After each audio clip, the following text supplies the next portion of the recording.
PWD, home minister, chief minister, MP, वो fight नहीं चाहिए हमको। हमको 5 आदमी को मंत्री नहीं बनाना है, हमको 6 आदमी को मंत्री नहीं बनाना है, हमको 13 लाख तिपरासा को कुछ देना है।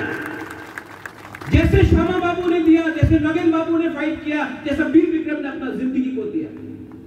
तो अगर ये लोग 1967 में, 1980 में, 1984 में तिपरासा के लिए फाइट कर सकता था, तो आज 2022 में, 2023 में तिपरासा का खून के अंदर क्या कमी है कि हम लोग अपना तिपरासा के लिए फाइट नहीं कर सकता है?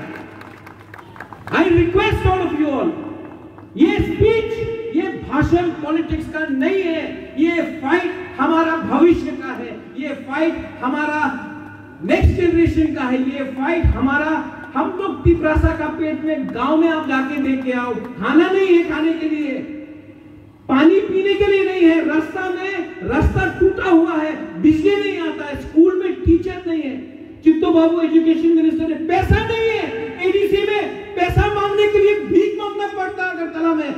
हम लोग तिपरा का राजा, यहाँ का एडीसी का मंत्री लोग अगरतला जाकर भीख मांगना पड़ता है अपना जगह में, अपना अधिकार मांगने के लिए।